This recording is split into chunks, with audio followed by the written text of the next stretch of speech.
Compound interest is the process where your invested money earns interest, and then that interest also earns interest over time. It's often described as interest on interest. Unlike simple interest, where you only earn returns on your original investments, compound interest lets your gain build on top of previous gains. That creates a snowball effect where your money grows faster the longer it's invested. The true effect of compound interest happens over decades, not months. In the early years, the growth feels slow, but as time passes, it accelerates. That's why starting early is more important than investing a lot later. For this video, I will use $100 a month for 30 years invested at different returns adjusted to a 2% inflation. This is to purely show compound interest with a low amount of money invested so you can see how far it can grow. Let's begin with a 4% return after inflation. After your first year of investing $100 a month, your accounts grow to about $1,211. 5 years in, it reaches $6,305.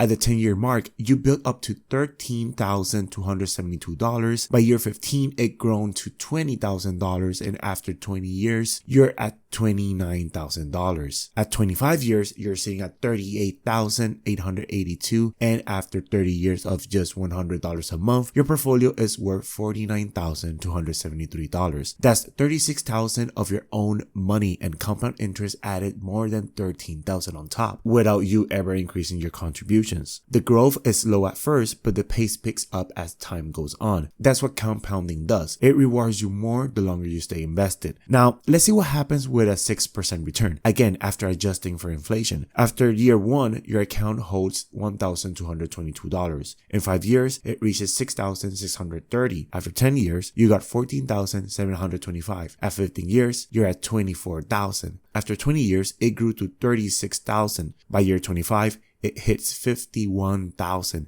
And at 30 years, your money total is $69,405. That's nearly $33,000 of growth beyond what you contributed. The gap between 4 and 6% might not sound like much, but over time, it adds tens of thousands of dollars to your portfolio. That's the quiet force of compound interest. It magnifies small improvements into massive long-term outcomes. Now, let's turn it up to 8% annual return adjusted for inflation. After your first year, your account grows to $1,234. In 5 years, $6,977. After 10 years, you're up to $16,388. At year 15, that number climbs to $29,082. After 20 years, it jumps to $46,000. By year 25, you're at $69,000. And after 30 years, your total reaches $100,452. That's right, 6 figures just from $100 a month. And here's the key, you only put $36,000. The remaining $64,000 is growth. That's almost twice your own contribution earned passively just by letting time and compound interest do their job. Finally, let's take a look at what happens with 10% return, which is 8% inflation adjusted. After 1 year, your investment grows to $1,245. 5 years, $7,348. 10 years, you hit $18,295. 15 years, $34,604. After 20 years, you built $58,902. At 25 years, that's up to $95,103. And after 30 years, your investment explodes to $149,036. That's over $113,000 of growth. More than triple of what you put in. This is where compound interest becomes truly explosive. Each dollar invested early is doing most of the heavy lifting decades later. The big takeaway here is simple. Compound interest is a long game. It starts slow, but it finishes strong. It doesn't matter if you start with a lot of money. What matters is that you start and that you stay consistent. Whether you earn a 4% return or a 10% return, the longer your money stays invested, the more dramatic the compounding effect becomes. So if you're on the fence about investing or worried that you don't have enough to start, just remember $100 a month can grow into tens of thousands or even hundreds of thousands if you give it time. You don't need the perfect timing, you need patience and execution. Thanks for watching. If you found this video helpful, drop a like and consider subscribing for more simple real-world investing breakdowns. If not, you can follow my monthly portfolio updates where I show you my whole dividend stock portfolio in full transparency. Thanks for watching, and I'll see you in the next one.